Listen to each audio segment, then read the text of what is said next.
forefront of what's going on in the battle against COVID-19 within the NFL. And we're going to go over it.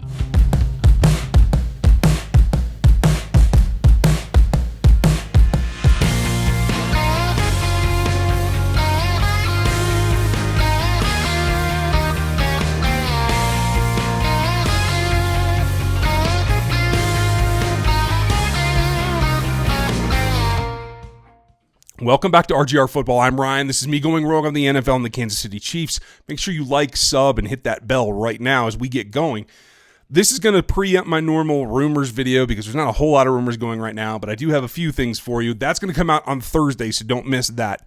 We'll have Dan tomorrow, but I wanted to go over the actual policies and procedures that the NFL and the NFLPA have agreed to this point. Couple of modifications. We'll hit that as we go through.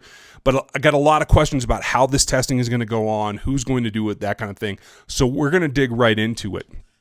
And what we see here, this is their official one the NFLPA put out. And they're trying to define, this is mostly meant for the players. They're going to give this out to the players so that they understand what's going on with it. And novel emerging virus just means that it's new.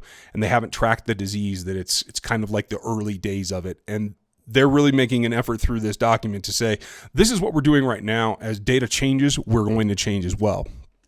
They're key on the team doing their part, the players, individuals making up the whole. And so this is the bottom line. Risk cannot be eliminated, and that's true.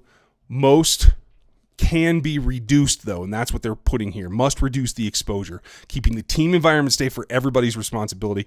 That keeps the onus on all the players and all the coaches to kind of protect each other, and I think that is actually going to really help. Consistent policy compliance is going to minimize the risk for everyone. Basics, what you can do. You can stay home when you're sick and report the symptoms to the team so they know what's going on. Wear a mask. A lot of people don't like doing that, but it's proven to slow the thing down. It doesn't prevent everything, but it does slow it down. Practice the physical distancing. Same thing. In combination with a mask that isn't 100% effective and distancing 6+ feet is not 100% effective either, but you put them together and they help quite a bit. Do that. Use alcohol-based hand sanitizer and avoid touching your eyes, mouth, and nose because that's another vector for the disease to get in. So that's what they're trying to outline, just the basics right here. And then specifics about when you're at the facility for the players, you have to wear a mask inside the facility. End of story. They're making it very, very simple. Practice that physical distancing. We're going to see specifics come out in the next week or so about what that looks like in terms of in the locker room, in the meeting rooms.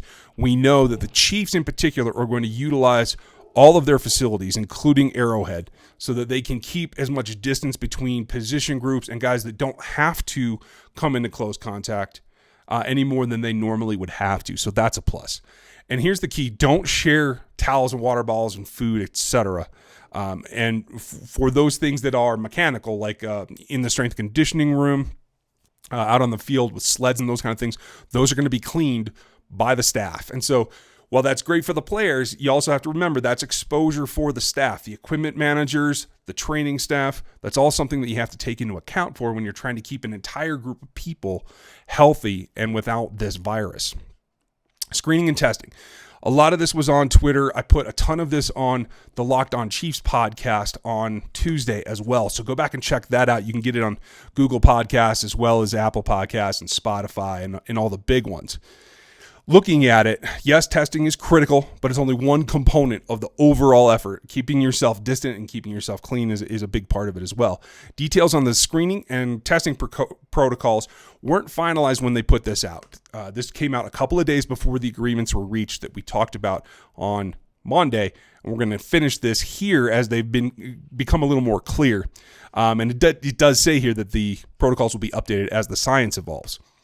BioReference Labs is going to do not just the analysis and the actual production of the test results. They're going to actually be doing the sample collection. And that's significant because the swab tests in particular are difficult. That's the PCR test. They go high up into the nasal cavity. They're definitely uncomfortable, if not bordering on painful, from the people that I know that have had them. I myself have not, but I'm going on a hearsay on people whose opinion I trust. There's also a possibility of a blood test there. And this is all going to happen within a designated spot within the facilities. My guess is this is not going to be at the headquarters. My guess is this is going to be somewhere at Arrowhead where the players are going to report each day, and that the bioreference lab people will staff and control that, whereas the training staff will try to keep their distance when they don't need to be close to the players. Daily club activity will be symptom screening and temperature check. That's pretty normal. Anything over 100.4, they're going to start to ask more questions. They want to make sure that you haven't had any of the severe signs of this in particular, and that you haven't left the country lately. I don't think that's a problem this offseason for most of the players. I know July's a usual month where there's a lot of vacation for players before they have to come into camp. I doubt that there was a ton of that this year, so I don't think that's going to be a particular issue. Moving on, the treatment plan and return to play is going to be difficult. This is what they're screening for. Loss of smell or taste. That's pretty ubiquitous across the country, across the world, as being one of the major signs of it. Shortness of breath, chest pain, fever, chills, muscle pain, and then into the more difficult ones to diagnose, some of the conditions that you get just when you get the regular flu. Remember, this is related to a standard flu. It's just much more virulent and hurtful to your body, but some of those symptoms overlap. So that's going to be difficult, especially as the fall comes on. So I do expect those particular protocols to be updated later. Immediately notify the club if you have symptoms. Pretty simple. Team physician or team head athletic trainer. Rick Burkholder is the Chiefs VP of player health. That's who will be taking charge of these reports when players do report symptoms, and there will be somebody that does. It's almost impossible to keep it out. Immediately self-isolate so that you're not spreading it. And whether that's at the club or at home, try to keep yourself in a room by yourself for the most part. And try not to expose other people. Immediately, if you're at the club, they're going to put you in your own room, try to keep you separated. They're going to get you a mask on you if you don't already have one, and then they'll transport you home so that you can quarantine there. That's the best way to quarantine. It's the most comfortable, and I think will be the thing that helps the players recover the fastest. What is a close contact? Somebody living in the same house, being within 6 feet of each other for an extended period of time, direct contact with secretions from somebody that is sick, like if you get sneezed or coughed on, that kind of thing. Having direct physical contact with an infected person, if your spouse gets sick, that's close, even though you may not have touched somebody last night when you were asleep, but you're that close. It's significant. Anyone documented to have close contact with an infected individual with someone else during a game or during travel. So they're going to watch that as teams play each other, and they're going to have to keep a very close eye on that. And this is the asterisk for the support staff. It may include uniforms, equipment, etc., especially directly after a contest or contact. So that's something that they have to be concerned about. This is the process they're going to follow. I'm not going to go step by step through it, but it is, if you have contact with someone who has had symptoms, these are the rules that they're going by in order to see. They're going to give you a test, and they're going to do different things depending on it. And if you've had contact but you're not symptomatic, this one is the more important, I think, because I think that's going to be more likely. That they're going to be doing more symptom monitoring. I mean, they're going to be taking your temperature multiple times a day. There'll be more PCR tests, just trying to keep a handle on that, because there is an incubation period, as I understand, that may throw some of the things off in the beginning. And if somebody tests positive, there's a different protocol where they're going to have a second PCR test within 24 hours and receive a negative result. A little bit more stringent, a little bit more concerned to try and keep this at bay and not expose the rest of the team, the rest of the coaching staff. A coach that gets this is going to be a problem because the coach is going to have contact with multiple players. That's a spread vector right there. Furthermore, there's going to be monitoring of symptoms and continued testing at a normal pace when you get back into that. So that 1 to 8 days of daily tests, that's going to step you up, and then you'll get back into the normal grind, which is supposedly to be every 3 days. That's what the current is, but it's not technically listed here. Contact tracing is going to be important too, and they've contracted with a company to do that. I don't know IQVIA, but they're evidently going to be monitoring that. They have specific devices, and I've seen these Connexion proximity recording that actually has like a little electronic unit that you wear that's an interesting way to go about that.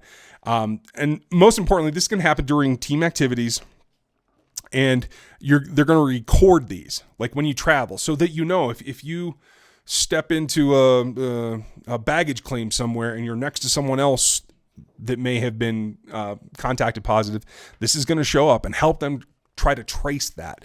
It's what several countries around the world are doing with some success. Treatment here. Isolation. That's pretty much normal.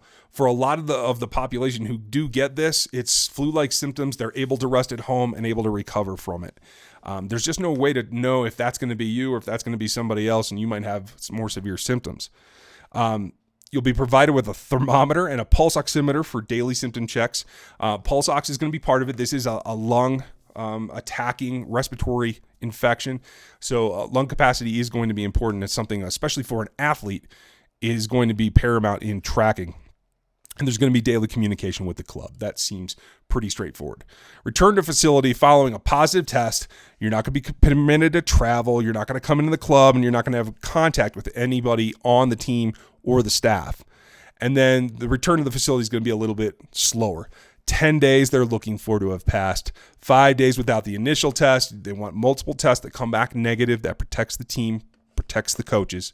And then the end of the day, it's going to come down to clearance from the club's head team physician. So that makes sense. Get seen by not only your doctor, but the team doctor, and that makes sense. Then return to play comes in, and it's going to be a process. If you've recovered and tested negative, you'll undergo additional cardiac screening. That's an interesting twist.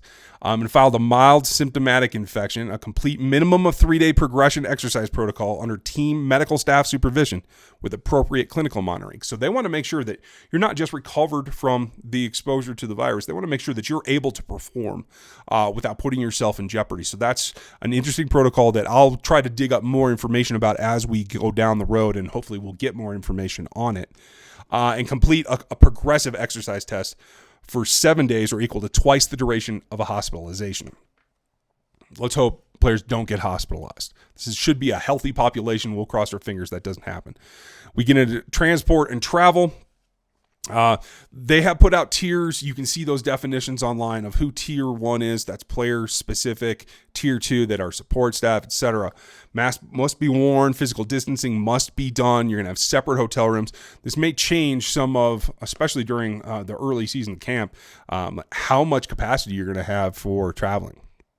And they're going to use more buses to keep, again, people from being on top of each other and being within that 6-foot radius.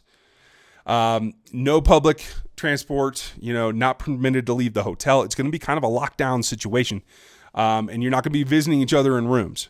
Your cell phones are going to become even more important in terms of when you're on the road.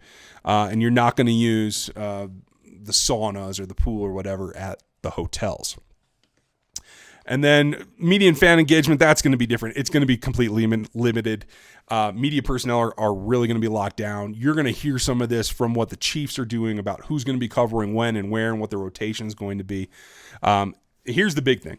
There's going to be no in-person interviews. You're going to see a lot of Zoom through the official channels and through some others, and that's just the way it's going to have to be.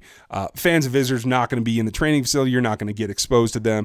You're not going to have a lot of some of the season ticket holder events and those kind of things that you've had in the past. So bottom line is this: doing your part every day keeps you, your family, and your team and your community safer.